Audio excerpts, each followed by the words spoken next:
Our global investment CEO and CIO, Bob Dahl. I like to call him my markets guru. Bob, this has been a bouncing ball kind of week. If you look, we can see one day the Dow and the S&P and the NASDAQ are up, then the next down, then up, then down, today up.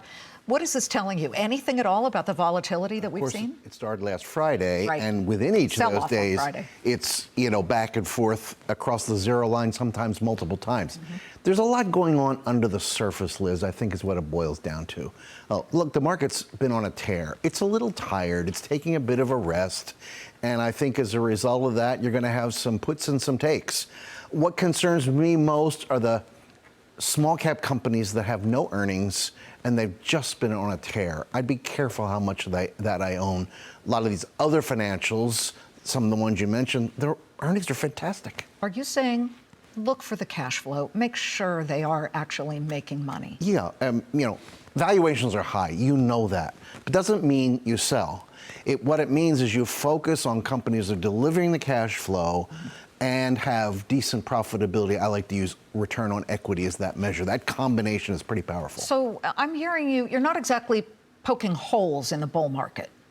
Yeah, I'm calling it a high-risk bull market. Bull market means the path of least resistance is higher, so you got to be there.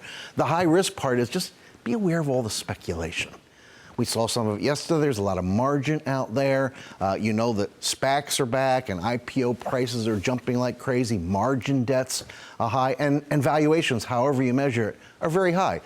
But we also know valuation's not a timing tool. It just gives you a sense of the risk and reward you have at any point in time. Just be cognizant. And people find some comfort in the fact that the Fed cut interest rates recently, and that they are expected to cut interest rates at the end of this month.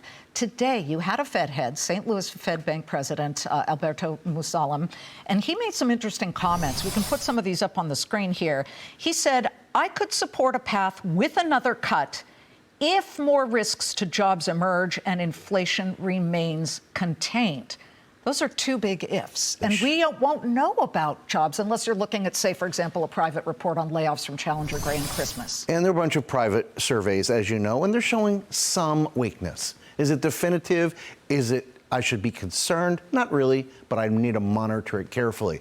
And we heard Fed Chair Powell a couple of days ago. He kind of looked at the balancing act. We need to fight any weakness that might be out there in jobs and consumption.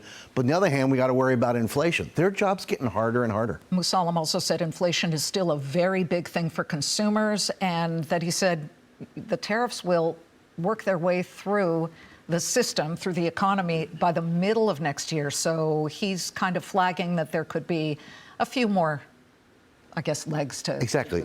Or another way to say it, we're far from the Fed's 2% target. We're 3 and a fraction, and a lot of measures drifting higher. And that's got to be a concern to a lot of the Fed governors. But you still like some individual names. And one of them, which you've said on this show before, hopefully our viewers bought it, was Gilead Sciences. Gilead is actually hitting a record right now. It is. It's done well. HIV, both prophylactically and therapeutically, lots of different products. And I think their ability to meet the needs of the market and continue to grow is pretty good.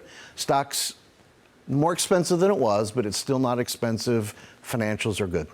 Why do you like Qualcomm? And listen, I love the management there. Cristiano Amon is a very smart guy. Yes. They make a great product, but the stock itself just seems to be stuck in quicksand. Yeah, can't get out of its own way. It's why I like it is because it is controversial, therefore it's cheap. So you've got to make your bet. They have struggled a bit with some of the high-end products they've had. Smartphones, they're trying to reduce their exposure to that. But at these prices, I think you roll the dice and own some Qualcomm. It's very cheap technology is another way to put it. Interesting. Forward PE is 13. And the tech company that I referenced at the top that's struggling today is Oracle.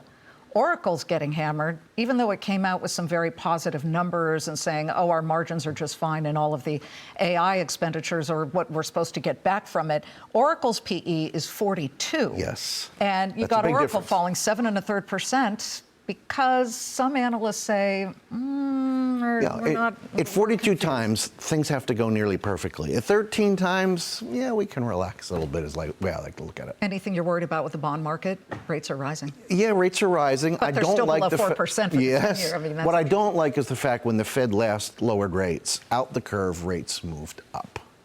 I don't know if that's the bond vigilantes. Wrong direction. Exactly. Bond vigilantes, are they warming up? We've got to keep our eye on that bond market very carefully. 10-year yield right now, smack in the middle right there, 4.0. 4.000. Good to see you, Bob. Thank you.